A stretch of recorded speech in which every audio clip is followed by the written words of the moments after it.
People often have lots of different jobs over the years. Some people work one job all their life. Many of us work many jobs in our lives. I've had many different jobs over the years. The one I loved the most is YouTube content creator. The one I hated the most was in e-marketing at IBM. I can't sell ice in a desert.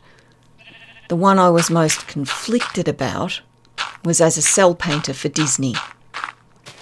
Before computer animation and colouring, cartoons were animated and coloured by hand. There were a number of steps to making an animated cartoon. The background painters would paint the backgrounds, duh. The animators and in-betweeners would draw the action, so many frames, that is, individual drawings, per second. Disney's standard at the time was 24. Other studios varied from 12 to 32. If you know what you're looking at, you can see what each cartoon studio opted for. 24 was a pretty good choice. Animators did major poses or key actions, and the in-betweeners filled in all the movements in between. This all had to be done very carefully so that when each frame was shot, they would all line up, creating smooth movement. So everything had registration marks and registration holes. All those drawings, those frames, were then copied onto sheets of celluloid, or cells, again with careful attention to registration. And then those cells were put into folders. Each folder contained one scene, and sent down to the cell painters. That's where I was. It was a skilled job. You had to pay careful attention to colour, you had to stay in the lines, and you had to be fast. When I started at Disney, we were paid by the cell. It was a flat rate. Didn't matter if the scene you were painting was just eyes, or if the scene was cells 90 centimetres long and covered in paint from one end to the other. You got paid the same rate. So pay was patchy.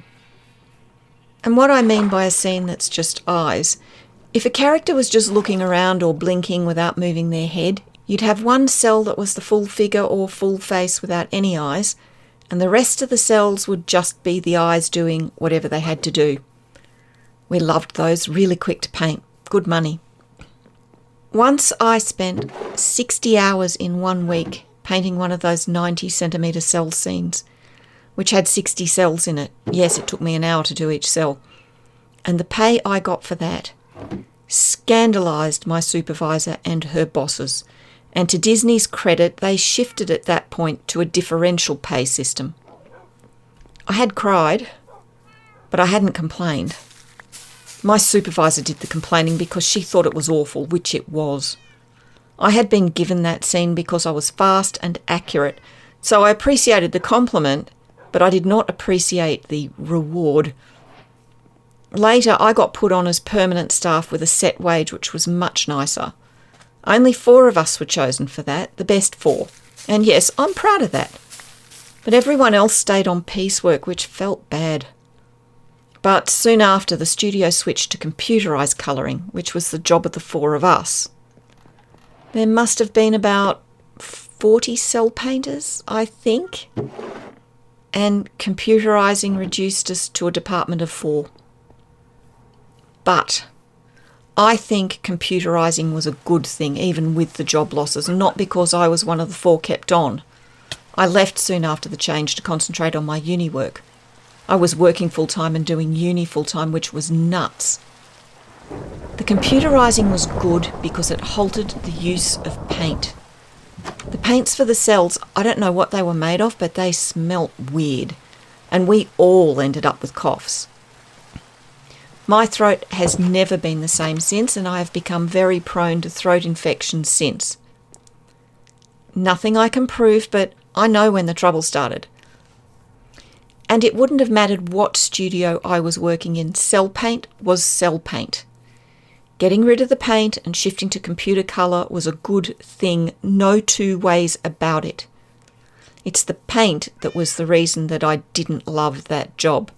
That, and that week with the 60 cells. My department supervisor was great, a lovely boss to work for. My colleagues in the department were, for the most part, wonderful. I mean, there's always one or two who you can take or leave, and one who was downright weird and thought colour guides were optional. She didn't last long. I had friends who were animators, friends who were in-betweeners. It was a happy place to work because of the people. As a cell painter, it was miserable because of the paint fumes. As a cell painter, it was miserable if you were relying on the pay, because we were the only department on piecework. Everyone else was on a wage. Australia has good labour rules, but they don't really cover piece workers, which is how companies get around good labour rules. I've been trying to remember what we worked on. This was in the early 90s, so quite a while ago now. I came in on Darkwing Duck.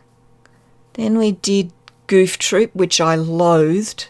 I have never liked Goofy. Don't at me in the comments. It's a personal taste thing. We are all entitled to personal taste.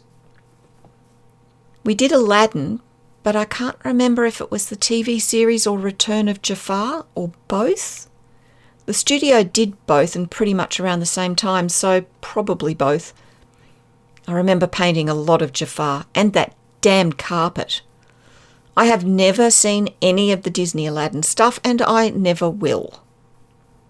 And I left while we were working on Bonkers. It was stay at Disney or leave to concentrate on my PhD. I chose the PhD, which is another story. Is there more to this? Yes, there is, but I don't really know how to approach it, because Disney is, to say the least, a schizophrenic place to work.